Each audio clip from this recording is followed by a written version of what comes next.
ನಮಸ್ಕಾರ. ಇದು ಕೃಷಿ ತಂತ್ರಜ್ಞಾನ ಸಂಸ್ಥೆ ರಾಯಚೂರು ಚಾಪ್ಟರು. ನನ್ನ ಹೆಸರು ರವೀಂದ್ರ ಕುಮಾರ್ ಪಾಟೀಲ್. ಈ ಸಂಸ್ಥೆಯ ಅಧ್ಯಕ್ಷ ನಾನು. ಈ ಸಂಸ್ಥೆ ಇದು ಎಲ್ಲ ಜಿಲ್ಲಾ ಘಟಕಗಳಿಗೆ ನಮ್ಮದೊಂದು ಸಂಸ್ಥೆ ಇದೆ. ನಮ್ಮದು ಸೆಂಟ್ರಲ್ ಸಂಸ್ಥೆ ಇರೋದು ಸೆಂಟ್ರಲ್ ಆಫೀಸಿನಲ್ಲಿ ಇರೋದು ಬೆಂಗಳೂರಲ್ಲಿ ಇರುತ್ತೆ. Institute of agriculture technology Bengaluru. ಆ ಎಲ್ಲ ಜಿಲ್ಲೆಗಳಲ್ಲಿ ಕೂಡ ನಾವು ಕ್ಷೇತ್ರೀಯ ಘಟಕಗಳು ಮಾಡಿದ್ದೇವೆ. ಈ ಕ್ಷೇತ್ರೀಯ ಘಟಕ ರಾಯಚೂರು ಘಟಕದ್ದು ಅಧ್ಯಕ್ಷ ನಾನು. ಈ ನಮ್ಮ ಸಂಸ್ಥೆಯಲ್ಲಿ ಈ ಥರ ಒಂದು ನಮ್ಮದೇ ಒಂದು ಸ್ವಂತ ಒಂದು ಬಿಲ್ಡಿಂಗ್ ಆಫೀಸ್ ಇದೆ, ನಮ್ಮದೇ ಒಂದು ನರ್ಸರಿ ಇದೆ, ಮತ್ತು ಆಫೀಸ್ನಲ್ಲಿ ಕ್ಲಾಸ್ ರೂಮ್ ಕೂಡ ಇದೆ. ನೀವು ಬಂದು ಕ್ಲಾಸ್ ರೂಮ್ನಲ್ಲಿ ನೋಡಿದರೆ ನಿಮ್ಮೆಲ್ಲ ಅನುಭವ ಆಗುತ್ತೆ.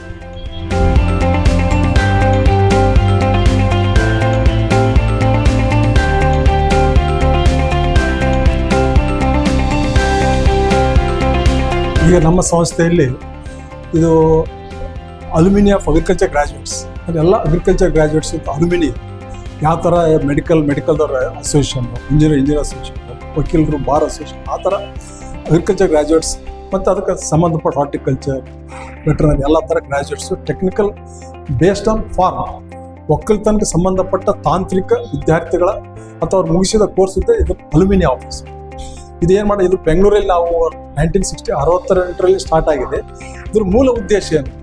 ನಾವು ಹೇಗೆ ಅಕಾಡೆಮಿಷಿಯನ್ಸ್ ಇದ್ದೀವಿ, ಟೆಕ್ನಿಕಲ್ ಅಕಾಡೆಮಿಷಿಯನ್ಸ್, ಪ್ರೊಫೆಷನಲ್ಸ್ ಇದ್ದೀವಿ, ಬಟ್ ಇದ್ರ ಪ್ರೊಫೆಷನಲ್ ಫೀಲ್ಡ್ ಇರೋದು ಫಾರ್ಮರ್ಸಿಗೆ ನಾವು ಯಾಕೆ ಮುಟ್ತಾ ಇಲ್ಲ ಎಂಬುದು ಯಾವಾಗ ಚಿಂತನೆ ಇದೆ. ಯಾಕಂದ್ರೆ ಮೂಲವಾಗಿ ಒಕ್ಕಲ್ತನ ಏನಿದೆ ಸ್ವಾವಲಂಬಿತನ ಇತ್ತು.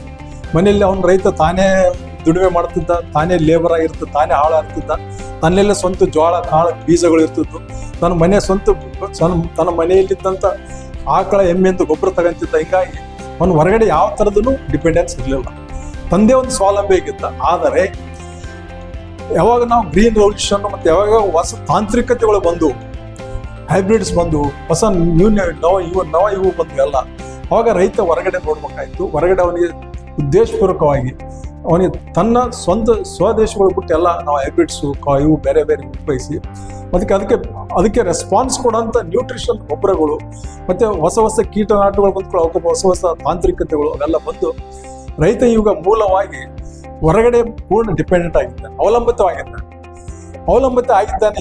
ಈ ಇದರಲ್ಲಿ ಅವನಿಗೆ ಬೀಜಕ್ಕೂ ಅವಲಂಬಿತ, ಹೈಬ್ರಿಡ್ಸ್ಗೂ ಅವಲಂಬಿತ, ಔಷಧಕ್ಕೂ ಅವಲಂಬಿತ, ಗೊಬ್ಬರಗಳು ಔಷಧ, ಕೆಮಿಕಲ್ ಔಷಧಗಳು ಕೂಡ ಎಲ್ಲದಕ್ಕೂ ಅವಲಂಬಿತ. ಇವೆಲ್ಲ ಸಾಮಗ್ರಿಗಳನ್ನು ಅವನು ಉಪಯೋಗಿಸಿಕೊಂಡು ತನ್ನ ಒಕ್ಕಲ್ತನವನ್ನು ಸುಧಾರಿಸಬೇಕಾಗಿದೆ. ಆದರೆ ಒಂದು ಆಶ್ಚರ್ಯ ಅಥವಾ ಒಂದು ದುರ್ಗತಿ ಅಂತರೂ ಅವನಿಗೆ ಇವೆಲ್ಲ ಉಪಯೋಗಿಸಿ ಸರಿಯಾದ ನಾಲೆಜ್ ಇಲ್ಲ, ಅವಶ್ಯಕತೆ ಇದೆ, ಅವನಿಗೆ ಜ್ಞಾನದ ಅವಶ್ಯಕತೆ ಇದೆ. ಅವನಿಗೆ ಇವೆಲ್ಲ ಹೇಗೆ ಉಪಯೋಗಿಸ್ಬೇಕು, ನಾನು ಹೇಗೆ ಎಫಿಷಿಯೆಂಟಾಗಿ ಮಾಡ್ಬೇಕಂತ ಅವ್ನು ತಿಳ್ಕೊಂಡಾಗ ಮಾತ್ರ ಅವೆಲ್ಲ ಬಳಸಿದ್ದು ಸಾರ್ಥಕತೆ. ಇಲ್ಲದ್ರೆ ಅವ್ನು ಬಳಸಿದ್ದು ಬರೀ ಖರ್ಚು ಹೆಚ್ಚಾಗುತ್ತೆ, ಅದರ ಖರ್ಚಿನ ತಕ್ಕ ಅವನಿಗೆ ಉತ್ಪನ್ನ ಬರಲ್ಲ. ಇದೆಲ್ಲ ಏನಿದೆ ಮಾರ್ಕೆಟ್ ಎಲ್ಲ ಅವನ ಮೇಲೆ ಡಿಪೆಂಡ್ ಆಗಿದೆ. ಮಾರ್ಕೆಟು ಫೋರ್ಸಸ್ಸು, ಅವನ ಇನ್ಪುಟ್ ಮಾರ್ಕೆಟ್ಸ್ ಮೇಲೆ ಅವನು ಅವಲಂಬಿತ, ಮತ್ತು ಅವ್ನು ಮಾರ್ಕೆಟ್ ಹೊರಗಡೆ ಮಾರ್ಬೇಕಾದ್ರೆ ಅವನು ಅವಲಂಬಿತ ಆಗಿದ್ದಾನೆ. ಅವನ್ನೆಲ್ಲ ಕಡೆಯಿಂದ ಎಕ್ಸ್ಪ್ಲಾಟೇಷನ್ ಇದೆ. ಇನ್ಪುಟ್ ಮಾರ್ಕೆಟ್ನವ್ರು ಎಕ್ಸ್ಪ್ಲಾಯ್ಟ್ ಮಾಡ್ತಾರೆ, ಈ ಕಡೆ ಔಟ್ಪುಟ್ ಮಾರ್ಕೆಟ್ ಅವರು ಎಕ್ಸ್ಪ್ಲಾಯ್ಟ್ ಮಾಡ್ತಾರೆ. ಈ ಎಕ್ಸ್ಪ್ಲಾಯ್ಟೇಷನ್ ತಡೆಗಟ್ಟಬೇಕಾದ್ರೆ ರೈತ ತಾನು ಜಾಗೃತನಾಗಬೇಕು, ತನ್ನ ನಾಲೆಜ್ ಬೆಳೆಸ್ಬೇಕಿದ್ರೆ. ನನ್ನ ಹೊಲದ ಗುಣಮಟ್ಟ ಏನಿದೆ, ನಾನು ಬಳಸೋ ನೀರಿನ ಗುಣಮಟ್ಟ ಏನಿದೆ, ಈ ವಾತಾವರಣಕ್ಕೆ, ಈ ಬಿಸಿಲಿಗೆ, ಈ ಚಳಿಗೆ ಯಾವ ಥರ ಬೆಳೆಗಳು ಬರ್ತವೆ, ಅದಕ್ಕೆ ಏನು ಸೂಕ್ತವಾದ ಬೆಳೆಗಳಾವೆ, ಔಟ್ರನ್ನ ಮಾತ್ರ ತಗೊಳ್ಬೇಕು ಅವನು. ಈ ನಾಲೆಜನ್ನು ನಾವು ಈ ತಾಂತ್ರಿಕ ಒಂದು ಸಂಸ್ಥೆಯಾಗಿ ನಾವು ರೈತರನ್ನ ಹೇಗೆ ಸ್ವಾವಲಂಬನೆ ಆಗಬೇಕು, ತನ್ನ ನಾಲೆಜ್ ತಾನು ಹೇಗೆ ತನ್ನ ಬುದ್ಧಿಶಕ್ತಿಯನ್ನು ಇದರಲ್ಲಿ ಹೆಂಗೆ ಇಂಪ್ರೂವ್ ಮಾಡಬೇಕು, ತನ್ನ ಸ್ಕಿಲ್ಸ್ ಹೆಂಗೆ, ತನ್ನ ಸ್ಕಿಲ್ಸನ್ನು ಹೆಂಗೆ ಇಂಪ್ರೂವ್ ಮಾಡಬೇಕು, ಅವಾಗ ಮಾಡಿದರೆ ಅವನು ರೈತ ಕೂಡ ಒಂದು ಸ್ವಾವಲಂಬಿ ಜೀವನ, ಒಂದು ಒಳ್ಳೆ ಪ್ರೊಫೆಷನಲ್ ಅಗ್ರಿಕಲ್ಚರ್ ಕೂಡ ಒಂದು ಪ್ರೊಫೆಷನ್. ಬೇರೆ ಯಾವುದೇ ಉದ್ಯೋಗಗಳಿವೆ, ಇದು ಕೂಡ ಅಷ್ಟೇ ಒಂದು ಪ್ರೊಫೆಷನ್ನು. ಎಲ್ಲ ಪ್ರೊಫೆಷನ್ದು ಆರ್ಗನೈಸ್ ಆಗಿದ್ದಾರೆ, ಇಂಡಸ್ಟ್ರಿಯವರು ಆರ್ಗನೈಸ್ ಆಗಿದ್ದಾರೆ, ಟ್ರೇಡರ್ಸ್ ಆರ್ಗನೈಸ್ ಆಗಿದ್ದಾರೆ. ಯಾವುದೇ ತಗೊಳ್ಳಿ ಅವರೆಲ್ಲ ಆರ್ಗನೈಸ್ ಸೆಕ್ಟರ್ಸ್ ಅವ. ರೈತ ಮಾತ್ರ ಅನ್ಆರ್ಗನೈಸ್ ಸೆಕ್ಟರ್. ರೈತ ಪ್ರೊಫೆಷನ್ ಮಾತ್ರ ಆರ್ಗನೈಸ್ ಆಗಿಲ್ಲ. ಈಗ ಆರ್ಗನೈಸ್ ಆಗಿ ಅವಶ್ಯಕತೆ ಇದೆ. ನಮಗೆ ನಾಲೆಜ್ ಬೇಕು, ನಮ್ಮ ತಿಳುವಳಿಕೆ ಬೇಕು, ನಾವು ಯಾವ್ದು ಬಳಸ್ಬೇಕು, ಯಾವ್ದು ಬಳಸಬಾರ್ದು, ಎಷ್ಟು ಬಳಸಬಾರ್ದು ಅನ್ನೋದೆಲ್ಲ ಜ್ಞಾನ ಅವ್ರಿಗೆ ಬೇಕು. ಆ ದೃಷ್ಟಿಯಲ್ಲಿ ನಾವು ಇಲ್ಲಿ ಕ್ಲಾಸಸ್ ಕಂಡಕ್ಟ್ ಮಾಡ್ತೀವಿ, ಟ್ರೈನಿಂಗ್ ಆರ್ಗನೈಸ್ ಮಾಡ್ತೀವಿ. ಪ್ರತಿಯೊಂದು ಬೆಳೆ ಮೇಲೆ, ಕಾಟನ್ ಮೇಲೆ, ಚಿಲ್ಲಿ ಮೇಲೆ, ಪ್ಯಾಡಿ ಮೇಲೆ, ಯಾಕಂದ್ರೆ ಇದು ಸಂಸ್ಥೆ ಏನಿದೆ ಅಗ್ರಿಕಲ್ಚರ್ ಸೈಂಟಿಸ್ಟ್ ಇದ್ದಾರೆ. ನಮ್ಮದು ಮೂಲ ಉದ್ದೇಶ ಈ ಸಂಸ್ಥೆಯಲ್ಲಿ ಅಂದರೆ ಅಗ್ರಿಕಲ್ಚರ್ ಸೈಂಟಿಸ್ಟು ಮತ್ತು ರೈತರು ಅವ್ರು ಒಂದೇ ಇದರಲ್ಲಿ ತರಬೇಕೆಂಬ ಒಂದು ಉದ್ದೇಶದಿಂದ ಅವ್ರನ್ನೆಲ್ಲ ಕೂತು ಚರ್ಚೆ ಮಾಡಿ ಅವ್ರಿಗೆ, ಯಾಕಂದರೆ ಸಾಕಷ್ಟು ರಿಸರ್ಚ್ ಆಗಿದೆ, ಆದರೆ ಅದು ಆದಂಥ ರಿಸರ್ಚು ರೈತ ಬಳಸೋಕ್ಕಾಗ್ತಾ ಇಲ್ಲ. ಅವ್ನಿಗೆ ಆ ರೀತಿ ಜ್ಞಾನನೇ ಇಲ್ಲ. ನಾನು ಆ ರಿಸರ್ಚ್ ತಗೊಂಡು ನಾನು ಹೇಗೆ ಅಳವಡಿಸ್ಬೇಕು ಜಮೀನಲ್ಲಿ ಅಂತ. ಯಾಕಂದ್ರೆ ಸೈಂಟಿಸ್ಟ್ ಒಳ್ಳೆ ರಿಸರ್ಚ್ ತಂದಿದ್ದಾರೆ. ಆ ರಿಸರ್ಚನ್ನು ನಾವು ಹೇಗೆ ನೆಲದಲ್ಲಿ ಅಥವಾ ಒಕ್ಕಲನ್ನು ಹೊಲದಲ್ಲಿ ಹೇಗೆ ಉಪಯೋಗಿಸ್ಬೇಕೆಂಬುದು ಅವನಿಗೆ ಸರಿಯಾದ ಮಾಹಿತಿ ಇಲ್ಲ. ಆ ಮಾಹಿತಿ ಮುಂದಕ್ಕೆ ಆ ಗ್ಯಾಪ್ ಏನಿದೆ, ಅಂತರ ಏನಿದೆ, ಸೈಂಟಿಸ್ಟ್ ಮತ್ತು ರೈತರ ಅಂತರ ಏನಿದೆ, ವಿಜ್ಞಾನಿಗಳು ಮತ್ತು ರೈತರ ಅಂತರವನ್ನು ನಾವು ತುಂಬಬೇಕು, ನಾವು ಅದನ್ನು ಸರಿಪಡಿಸಬೇಕು. ಆ ಉದ್ದೇಶದಿಂದ ಈ ಸಂಸ್ಥೆ ಕೆಲಸ ಮಾಡ್ತಿದೆ. ತಮ್ಮೆಲ್ಲರಿಗೂ ಯಾರೇ ಬರಲಿ, ರೈತರಿಲ್ಲದ್ರಲ್ಲಿ ಒಕ್ಕಲ್ತನದ ವಿಷಯ ಮೇಲೆ ದೀರ್ಘವಾದ ಚಟುವಟಿಕೆಗಳು, ದೀರ್ಘವಾದ ಸೆಷನ್ಗಳು, ಸೆಮಿನಾರ್ಗಳು ಆಗಿಂದಾಗಿ ಕ್ಲಾಸ್ ನಡೀತಾ ಇರ್ತವೆ. ತಾವೆಲ್ಲ ಬಂದು ಭಾಗವಹಿಸ್ಬೋದು, ಇದ್ರ ಉದ್ದೇಶ ಮಾಡೋದು. ನಾವು ಇತ್ತೀಚೆಗೆ ಹೈ ಡೆನ್ಸಿಟಿ ಕಾಟನ್ ಕೂಡ ಒಂದು ನಾವು ಸ್ವಇಚ್ಛವಾಗಿ ನಾವು ಎಕ್ಸ್ಪೆರಿಮೆಂಟ್ ತಗೊಂಡ್ವಿ ರೈತರಲ್ಲಿ. ಯಾಕಂದ್ರೆ ಕಾಟನ್ ಬೆಳಿತಾ ಇದ್ವಿ, ಹೈಬ್ರಿಡ್ ಕಾಟನ್ ಬೆಳಿತಾ ಇದ್ವಿ. ಹೈಬ್ರಿಡ್ ಕಾಟನ್ ಬೆಳಿಬೇಕಾದ್ರೆ ಅದು ಒಳ್ಳೆ ಹೈಬ್ರಿಡ್ ಕಾಟನ್, ಒಳ್ಳೆ ಹೈಬ್ರಿಡ್ಸ್ ಅವೆಲ್ಲ ಹೈ ಪೊಟೆನ್ಷಿಯಲ್, ಒಳ್ಳೆ ನಿಮ್ಗೆ ನೀರು, ಗೊಬ್ಬರ, ಔಷಧಕ್ಕೆ ಸಿಕ್ಕಾಪಟ್ಟೆ ರೆಸ್ಪಾನ್ಸ್ ಕೊಡ್ತಾ ಇದೆ, ಸಿಕ್ಕಾಪಟ್ಟೆ ಈಲ್ಡ್ ಬರ್ತದೆ, 15-20 ಹಿಂಗೆಲ್ಲ. ಆದರೆ ಆ ಈಲ್ಡ್ ಬಂದದಕ್ಕೆ ಅವನಿಗೆ ಅದ್ರ ನಿಜವಾದ ಲಾಭ ಆಗ್ತಾ ಇಲ್ಲ. ಯಾಕಂದ್ರೆ ಸಿಕ್ಕಾಪಟ್ಟೆ ಔಷಧ ಹಾಕ್ತಾರೆ. ಔಷಧ ಹಾಕಿ ಎಣ್ಣೆ ಹೊಡೆದೆಲ್ಲ ಬೆಳೆಸಿದ ಮೇಲೆ ಅವನಿಗೆ ಬಿಡಿಸೋರು ಸಿಗ್ತಾ ಇಲ್ಲ. ಹತ್ತಿ ಬಿಡಿಸ್ಬೇಕಂದ್ರೂ ಕೂಡ ಅವ್ನು ಹಾಕಿ, ಯಾಕಂದ್ರೆ ಲೇಬರ್ ಇಸ್ ಬಿಗ್ ಚಾಲೆಂಜ್. ನಾವು ಲೇಬರ್ ಸಿಗ್ತಾ ಇಲ್ಲ. 15 ರೂಪಾಯಿ ಪರ್ ಕೆಜಿ ಬಿಡಿಸ್ಬೇಕಂದ್ರೂ ಲೇಬರ್ ಸಿಗ್ತಾ ಇಲ್ಲ. ಆದಷ್ಟು ನೀವು 15 ರೂಪಾಯಿ ಕೆಜಿ ಅಂದ್ರೆ ಒಂದು ಕ್ವಿಂಟಲ್ಗೆ 1500 ರೂಪಾಯಿ. ಒಂದು ಕ್ವಿಂಟಲ್ಗೆ 1500 ಆದರೆ ಒಂದು ಎಕರೆಗೆ ನೀವು ಕೇವಲ 10 ಕ್ವಿಂಟಲ್ ಅಂತ ಹೇಳಿದ್ರು 15,000 ರೂಪಾಯಿ ಬರೀ ಬಿಡಿಸೋ ಖರ್ಚಾಯ್ತು. 15,000 ರೂಪಾಯಿ ಬಿಟ್ಟರೆ ಅವ್ನಿಗೆ ಇನ್ನೇನು ಬಿಡ್ತು ಹೊಲದಲ್ಲಿ, ಅವ್ನಿಗೆ ಇನ್ಪುಟ್ ಕಾಸ್ಟ್ ಏನು ಬೇರೆದು. ಇವೆಲ್ಲ ಚಾಲೆಂಜಸ್ ನೋಡಿ ನಾವೇ ಸ್ವಯಂ ಪ್ರೇರಿತ ಹೈ ಡೆನ್ಸಿಟಿ ಹೋದ್ರೆ ಅಲ್ಲಿ ಎಂಟೈರ್ ಮೆಕ್ಯಾನಿಕ್ ಸಿಸ್ಟಮ್, ಒಂದು ನಾವು ಹತ್ತಿ ಬೆಳಿಬೇಕಂದ್ರೆ ಹೈ ಡೆನ್ಸಿಟಿಯಲ್ಲಿ you start single crop, single sowing, single spray, single harvest.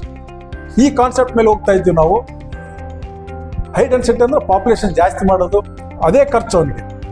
ಬೀಜ ಹೆಚ್ಚು ಉಪಯೋಗಿಸ್ತೀವಿ ನಾವು, ಉಳಿದಿದ್ದೆಲ್ಲ ಕೆಮಿಕಲ್ಸ್, ಔಷಧ ಎಲ್ಲ ಒಂದೇ ಖರ್ಚು ಇರ್ತದೆ, ಎಲ್ಲ ಬಳಸ್ತೀವಿ ನಾವು. ಬೆಳೆಸಿ ಅವನಿಗೆ ಸಿಂಗಲ್ ಮೆಕನೈಸ್ಡ್ ಹಾರ್ವೆಸ್ಟಿಂಗ್ ಬಂದರೆ ಅವನಿಗೆ ಪೂರ್ಣ ಕಾಸ್ಟ್ ಉಳಿತದೆ. ಮತ್ತೆ ಅದು ಬೆಳೆ 6-7 ತಿಂಗಳ ಬೆಳೆ ಬದಲು ಅವನಿಗೆ ಕೇವಲ 120 ದಿವಸದಲ್ಲಿ ಬೆಳೆ ಮುಗಿತದೆ. 120 ದಿವಸದಲ್ಲಿ ಬೆಳೆ ಮುಗಿಸಿ ಅವ್ನು ಮತ್ತೆ 2ನೇ ಬೆಳೆ ಕೂಡ is a big news, big bone. ಇದು ಒಂಥರ ಏನಂತೀರಿ ನೀವು, ದೊಡ್ಡ ಅವಕಾಶ. ನಾವೆಲ್ಲ ರೈತರು ಹೈ ಡೆನ್ಸಿಟಿ ಹೋದ್ವಿ ಅಂದರೆ ನಮ್ಮ ಕಷ್ಟ ಎಲ್ಲ ಪರಿಹಾರ ಆಗುತ್ತೆ. ನಿಜವಾದ ಕಷ್ಟ, ಬಿಡಿಸೋ ಕಷ್ಟ. ಈಗ ನೋಡಿ ಬಿಡಿಸೋದಿಲ್ಲ, ರೈತರು ಸಿಗಲಾರ್ದ ಹೋಗಿ 8-10% ಕಾಟನ್ ಅಲ್ಲೇ ಹೊಲದಲ್ಲೇ ಉಳಿತದೆ. Big national waste. ಇದು ಎಲ್ಲ ಸಮಾಜ ವಿಚಾರ ಮಾಡೋದು, ಸರ್ಕಾರ ವಿಚಾರ ಮಾಡೋದು. 8-10% ಸುಮ್ಮನೆ ಬೆಳೆದಂಥ ಕಾಟನ್ ನಾವು ಮನೆಗೆ ತರಲ್ಲ ಅಂದ್ರೆ ವೇಸ್ಟ್ ಅದು. ಇಲ್ಲದ್ರಿ ಆಮೇಲೆ ಏನಾಗ್ತದೆ, ಇನ್ನೂ ಭಯಂಕರ ವಿಚಾರ ಅಂದರೆ ಮೂಲವಾಗಿ ಕಾಟನ್ ಬೆಳೆಯಂಥ ಏರಿಯಾಗಳು Raichur, Gulbarga, Dharwad, Bellary, they are under threat because labour ಸಿಗ್ತಾ ಇಲ್ಲ. ಬಿಡಿಸೋರು ಲೇಬರ್ ಸಿಗದಿದ್ರೆ ಅವ್ನು ಏನು ಮಾಡೋದು next? You will go for easy crop like sunflower ಇಲ್ಲ ತೂರ್ ಹೋಗ್ತಾನೆ, ಇಲ್ಲ ನೆಕ್ಸ್ಟ್ ಮೇಜ್ಗೆ ಹೋಗ್ತಾನೆ ಅವನು. Already reports are there. ಗುಂಟೂರಲ್ಲಿ most traditional belt is now switching to maize ಬೆಳಿತಾನೆ ಮೇಲೆ. ಅವಾಗ ಸರ್ಕಾರಕ್ಕೆ, ದೇಶಕ್ಕೆ ಎಚ್ಚರ ಆಗುತ್ತೆ, ಕಾಟನ್ ಕಡಿಮೆ ಆಗುತ್ತೆ, ಕಾಟನ್ ಉಳಿಯಲ್ಲ. ಇದು ಒಂದು it is written on wall. Cotton ಉಳಿಯಲ್ಲ ಇನ್ಮೇಲಿಂದ. ಯಾಕಂದ್ರೆ ಅವ್ನು ರೈತನಿಗೆ ಇದು ಲಾಭ ಆಗ್ತಿಲ್ಲ. ಅವ್ನು ಬೆಳಿತಾನ, ಅವ್ನು ಬಿಡ್ಸೋಕ್ಕಾಗಲ್ಲ. ಅವ್ನು ಬೆಳೆಯಕ್ಕೆ ಹೋದ್ರೆ ಅವ್ನಿಗೆ ಸಿಕ್ಕಾಪಟ್ಟೆ ಕೆಮಿಕಲ್ ಕಾಸ್ಟ್. ಇವೆಲ್ಲ ನೋಡಿದರೆ ರೈತ ಕಾಟನ್ ಬಿಟ್ಟು ಬಂದು ಈಜಿ ಕ್ರಾಪ್ ಮೇಜ್ ಬೆಳಿತಾನೆ. ನೋಡಿ ಗುಂಟೂರಲ್ಲಿ ಎಲ್ಲ ಮೇಜ್ ಏರಿಯಾ ಬಂದಿದೆ, ಬಳ್ಳಾರಿಯಲ್ಲಿ ಮೇಜ್ ಏರಿಯಾ ಬಂದಿದೆ. ಮೊದಲೆಲ್ಲ ಇತ್ತು, ಇಲ್ಲೆಲ್ಲ ಮೇಜು ಇಲ್ಲ. ಇದಕ್ಕೆಲ್ಲ ಸರ್ಕಾರ ಹೊಣೆ ಆಗುತ್ತೆ, ಸಮಾಜ ಹೊಣೆ ಆಗುತ್ತೆ. ಇಷ್ಟೆಲ್ಲ ಇಂಡಸ್ಟ್ರೀಸ್ ಇವೆ, ಅವೆಲ್ಲ ಏನು ಮಾಡ್ತಾವೆ? Cotton mills, cotton textile, gins ಅವೆಲ್ಲ ಏನು ಮಾಡ್ತಾವೆ? ಮೇಜ್ ಬರ್ತಾ ಇದೆ. ನಮ್ಮ ಫೀಲ್ಡ್ ಲೆವೆಲ್, ನಮ್ಮ ಅನುಭವದಿಂದ ಫೀಡ್ಬ್ಯಾಕ್ ಬರೋದ್ರಿಂದ cotton will be wiped out, maize will come. So ಇವೆಲ್ಲ ಇದರಿಂದ ನಾವು ಈ ಥರ ಆಗ್ಬಾರ್ದು. ಕಾಟನ್ ಇದ್ದಷ್ಟು ಚಲೋ. ಕಾಟನ್ ಹೇಳಿದ್ರೆ ಇಂಡಸ್ಟ್ರಿ ಬೆಳಿತಾವ, ಇಂಡಸ್ಟ್ರಿ GDP ಆಗುತ್ತೆ, ಟೆಕ್ಸ್ಟೈಲ್ ಆಗುತ್ತೆ, ಅಲ್ಲಿ ಉದ್ಯೋಗ ಇರ್ತದೆ, ರೈತ ಬದುಕಲ್ಲದು ಎಲ್ಲರನ್ನು ಬದುಕಿಸ್ತಾವ. ಈ ಒಂದರಿಂದ ಇದು ಚಿಂತನೆ ಇದೆ. ಸರ್ಕಾರ ಆಗಲಿ, ಯೂನಿವರ್ಸಿಟಿ ಆಗಲಿ, ಇದ್ರ ಬಗ್ಗೆ ತೀವ್ರ ಚಿಂತನೆ ಮಾಡಿ ಹೇಗೆ ಕಾಟನ್ ಉಳಿಸ್ಬೇಕು, ನಾವು ಕಾಟನ್ನಲ್ಲಿ ನೀವು ಎಕ್ಸ್ಪೆರಿಮೆಂಟ್ ಹೆಂಗೆ ಮಾಡಬೇಕು, ಇದೆಲ್ಲ ಮಾಡೋಕ್ಕೆ ಒಂದು ಒಳ್ಳೆಯ ಅವಕಾಶ. ಇದನ್ನು ನಾವು ಸ್ವಂತ ಮಾಡ್ತಾ ಇದ್ದೀವಿ. ಹಾಗೆ ರೈತರು ಕೂಡ ಬಂದಿದ್ದಾರೆ, ನಮ್ಮ ಹೊಲದಲ್ಲಿ ಬಂದು ತೋರಿಸಿ ಸರ್ ಅಂತ ಬರ್ತಿದ್ದಾರೆ. ಅದೇ ಥರ ನಾವು 5 ಎಕರೆ ತಗೊಂಡು ಈಗ ಮಾಡಿ ತೋರಿಸಿದ್ದೇವೆ. High density is easy, cheaper and efficient. So ಇದಂತೇಳಿ ಇವೆಲ್ಲವೂ ಈ ಥರ ಮಾಡ್ತಂತೇಳಿ ತಮ್ಮ ಹತ್ರ ನಾವು ಸಹಕಾರಿ ಮಾಡಿ ನಾವು ಈಗಾಗಲೇ 5 ಎಕರೆ ಒಂದು ಡೆಮಾನ್ಸ್ಟ್ರೇಷನ್ ಅಂತ ಒಂದು ತಗೊಂಡು ಮಾಡಿದ್ವಿ, ಸಕ್ಸಸ್ಫುಲ್ ಆಗಿ. ಅಲ್ಲಿ ಹೈ ಡೆನ್ಸಿಟಿ ಒಂದು 5 ಎಕರೆ ಹಾಕಿ ಇನ್ನು ಬೇರೆ ನಾರ್ಮಲ್ ಕಾನೋಪಿಕ್ ಹೈಬ್ರಿಡ್ ಕಾಟನ್ ಆಗಿ ಕಂಪೇರ್ ಮಾಡಿದರೆ 2 ಈಕ್ವಲ್ ಈಲ್ಡಿಂಗ್ ಬಂದಿದೆ. ಬಟ್ ಅದು ಇನ್ನೂ ಹೊಲದಲ್ಲಿ ಉಳಿತು, ಇದು ಫಾಸ್ಟ್ ಹಾರ್ವೆಸ್ಟ್ ಆಗಿದೆ. Yield is same.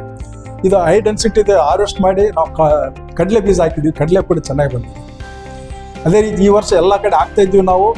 ತಮ್ಗೆ ಯಾರು ಅಭಿರುಚಿ ಇದೆ ಬಂದು ನಮ್ಮ ಹತ್ರ ಡಿಸ್ಕಸ್ ಮಾಡ್ಬೋದು, ಬಂದು ಕೇಳ್ಬೋದು. ಮತ್ತು ನಾವು ಎಲ್ಲಿ ಹಾಕ್ತೀವಿ ಅಲ್ಲಿ ಸಲಹೆ ಕೊಡ್ತೀವಿ, ಅಲ್ಲಿ ನೋಡಿ ಬರ್ಲಿಕ್ಕೆ ಕೇಳ್ತೀವಿ.